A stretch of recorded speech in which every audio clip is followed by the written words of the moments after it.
I wanted to speak about what really is the longevity that we're looking for. Now, we have lots of different definitions and things that we've looked at, but I want to talk a little bit about maybe a way that we're missing longevity. So this is a picture here of Juan Ponce de Leon. That since Alexander the Great in 1474, there was tales of a sacred fountain of youth that had existed at that time. In 1513, Juan Ponce de Leon married a woman that was 35 years his younger, and King Ferdinand kind of told him, "You're a little bit old for her." And so he got a little bit worried about that, thinking, "Oh no, I've married a younger woman, I'd like to be with her longer, and I don't want to lose her to someone else, so is there a way that I could be younger?" And so he kind of thought, there's got to be something. And there were tales of a fountain of youth in the Americas. And so he spent many, many years looking, and he went to La Florida, and he fought with Indians, explored there, and after 8 years, died in the process of looking for this fountain of youth. Now, some promoted that he did find it, but the true historians say he actually never did. But there's this myth that got pushed with them that he really did, and that myth got pushed on and pushed on. And just like the telephone game over time, everyone said he found it. And so now, in St. Augustine, which is the oldest city in Florida, tens of thousands of people come to the Fountain of Youth, which is that right there. Doesn't look very new, does it? It looks pretty old. And thousands of tourists take it and drink this foul, sulfur-smelling water. And one said, "It does not taste good. Imagine what you think the Fountain of Youth would taste like." Yeah, it doesn't taste like that. So I think a lot of times we sit and we will laugh at this myth and laugh at Ponce de Leon, who often is thought of as kind of that was a wasted expedition, when realistically that wasn't his main point. But we also are seeking this Fountain of Youth, aren't we? Sometimes we're looking for this longevity, and sometimes it's a little bit silly, but as we laugh at Ponce de Leon, sometimes we really should be looking at our search for this farcical fountain. It's not a dad bod, it's a father figure.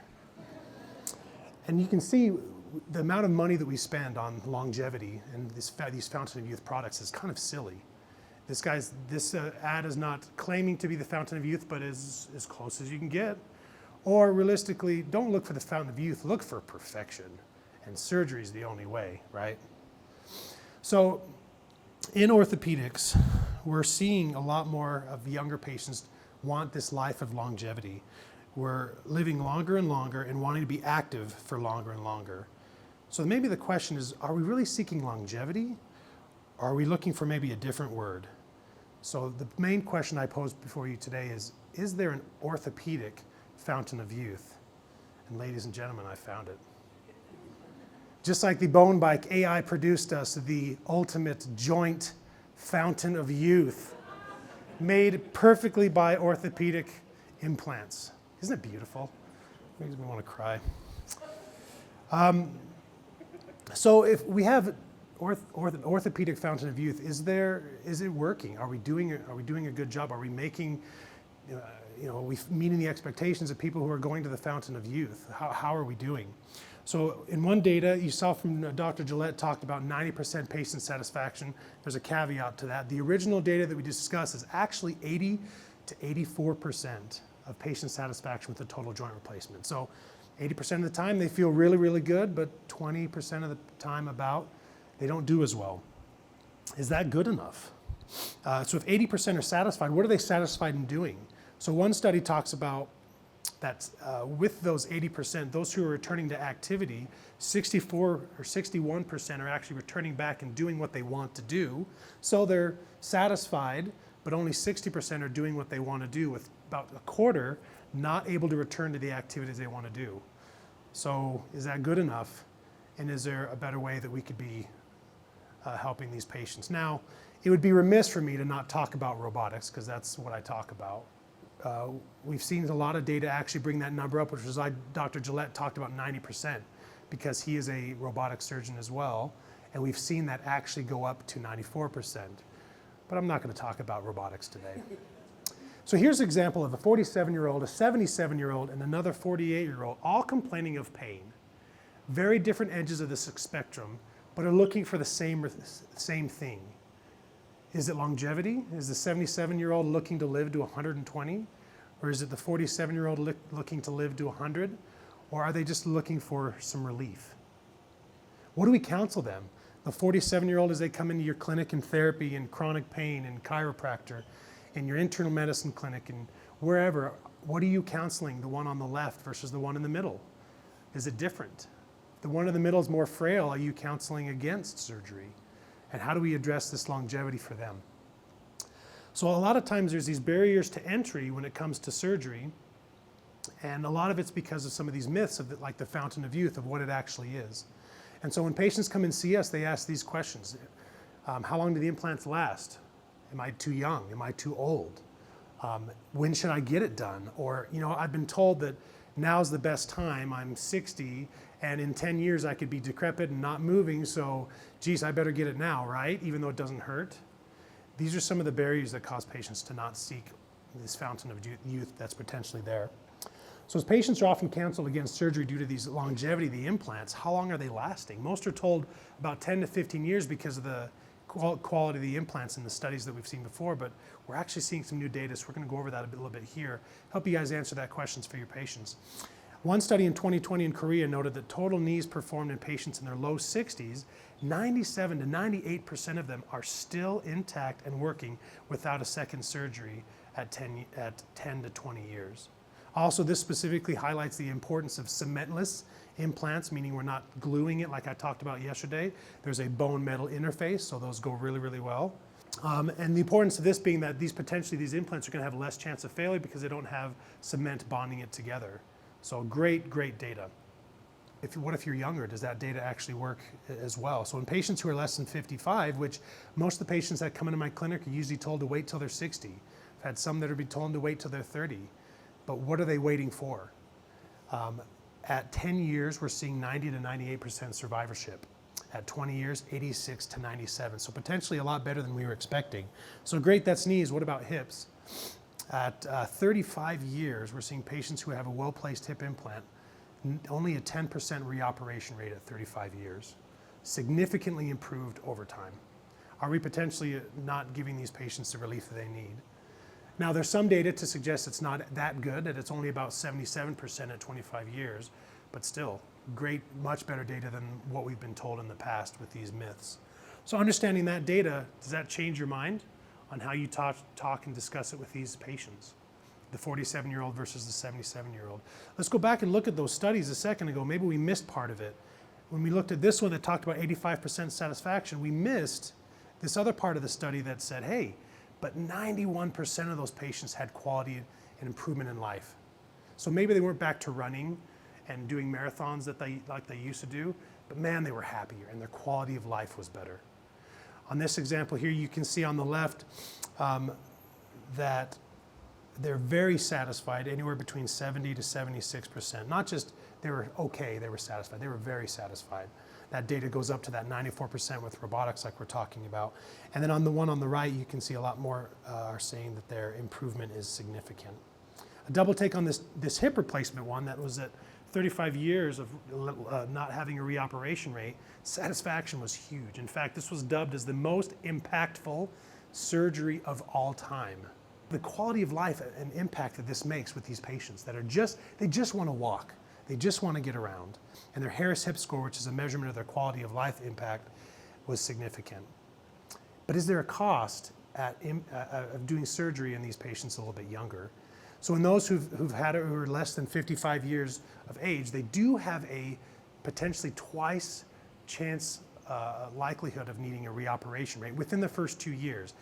That being said, the study did look at a high amount of tobacco using patients. So patients who are less than 55 that need a knee replacement, are their lifestyles a little bit more risky? Are they living kind of a life that they shouldn't be living? And maybe that data throws us off. But again, important data to discuss with patients who are looking for an earlier joint replacement, not because they want to live to 100, but because they want to live now and want to continue to work.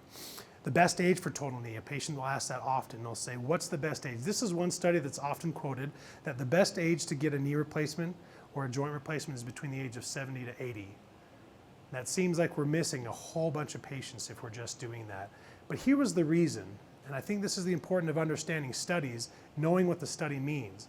The whole point of their study that they talked about here was that they concluded that the revision rates were lower and they go down as you age.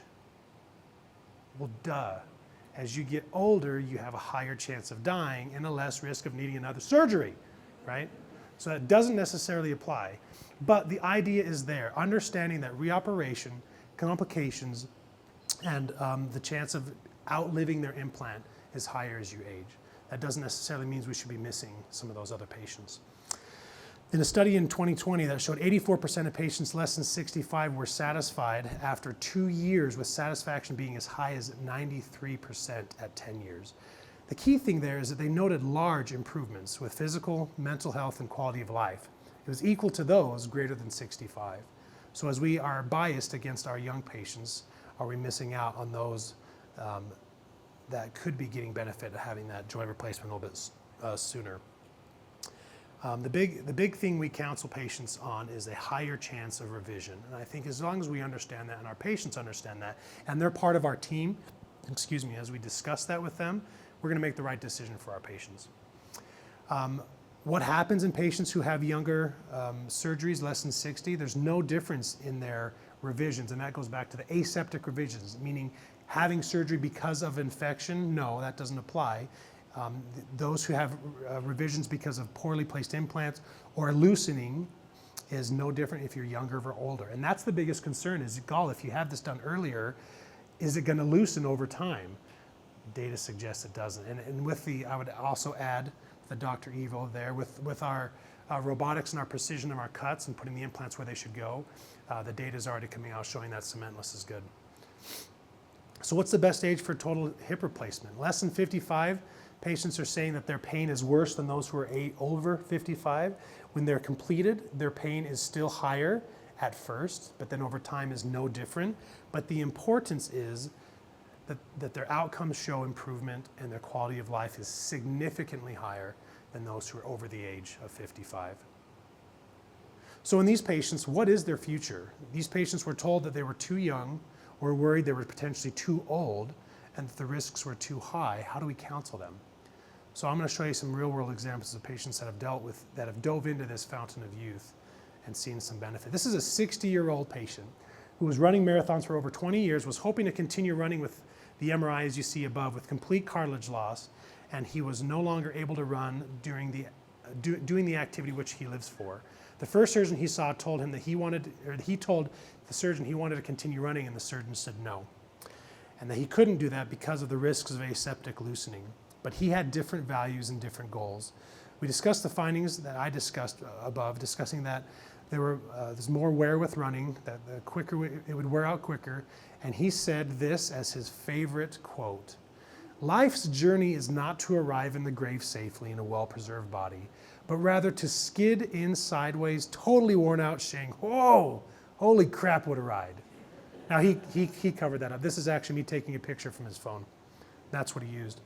And this patient got a total knee, and he ran a marathon 6 weeks later at a pace, I want to highlight this, of 8 minutes. He came in 3rd place, and he's since ran his 30th consecutive St. George Marathon. This guy's a stud. This is another patient, 48-year-old male, who had difficulty walking. He walked into our office with bilateral hand crutches, stating, "I was told I was too young, I needed to wait another 15 years. What do you tell him? How do you discuss that with him? What is he looking for? Is he looking to get to the age of 100? Or is he just looking to walk? So we discussed this with him, and we were able to replace his left hip. And in the PACU, he got up with his physical therapy immediately after his spinal wore off and walked around. And they asked him, "How you feeling?" And he said, "I feel great. Are you having any pain?" "Yes, in my other hip." So we did that. And he's now walking, no assisted device at post-op day 3, and he's crushing it. Another patient who, again, maybe we would have missed the mark, talking about longevity. And finally, a 47-year-old male with a condition called Charcot-Marie tooth disorder, which is basically a problem with the peripheral nerves, where the motor function doesn't work, and as a result, they don't have great biofeedback with the muscles and the sensation, the best way to describe it. Dealt with this all of his life, and over time, continued to have worsening function. On the right side, he was seen at the University of Utah. He was seen by 4 or 5 different orthopedic surgeons who told him, number 1, his condition was too severe, number 2, he was too overweight, and number 3, he was too young. Somehow he got our name. I don't remember exactly how. He came and saw us, and we saw this, and we discussed with him his goals. He wanted to walk. He wanted to sit without pain. He wanted to get up out of bed and just actually live. We asked his long-term goals, and he said, I don't care if I have another surgery in 10 years. I'd like to enjoy these next 10 years. He also had knee issues, and he came to us with both. And at first, we weren't sure which one we should do more. But based off the data, the hip should be done first. But based off of his pain, he wasn't sure. So we made that the discussion to do his hip first, which you see on this slide. And then quickly after, how it changed his life, and he needed to have his knee done, which you can see here. At 47, the amount of osteophytes, which is all what this is right here, is all extra bone, was debilitating. But I can talk about it, but let's hear it from him. But I've had pain for a lot of years, and I couldn't walk very good. I couldn't move very good. Life was coming pretty short. I'm not gonna say it was fun to live. I was living on medicine my whole life, and I was just getting tired of taking medicine. We actually are working on my knee, and I said, I think we need to look at my hip too. And so I looked at my hip, and we said, let's start pain down and go from there. So I don't take anything for pain anymore. It's not just the medications that's changed my life. Getting in and out of a vehicle, standing up, sitting down. I owe Todd my life because it was that close. People take a lot of things for granted, and I'll tell you what, just to sit up in my bed every morning without feeling like I'm not moving that day is a huge difference. Just sitting in bed and the desire to just be able to get out of bed and say, I can do it today because I feel better. So are we looking at longevity as a quantity, as the years, or should we be looking at longevity as quality? The time that we're using is worth it. With Senior Edwards, quality of your time with your family, the quality of surgery that you're doing, not the number, the quality of the patients that you're seeing and the time that you're having with them. I know we run businesses and we have to see patients, we have to pay our bills, but is that partly why we're missing out on our burnout? Is we're not taking advantage of the quality of the time that we're doing with them. A couple important quotes. Steve Jobs said, quality is more important than quantity. One home run is much better than 2 doubles. Mahatma Gandhi said, it is the quality of our work which will please God and not the quantity. Or for those country-loving fans, Reba McEntire, I don't think quantity time is as special as quality time with your family. But most importantly is in the words of Deep Thoughts by Jack Handey, as we talk about Juan Ponce de Leon as an explorer, it's funny that pirates were always going around searching for treasures, and they never realized that the real treasure was the fond memories they were creating. Thank you.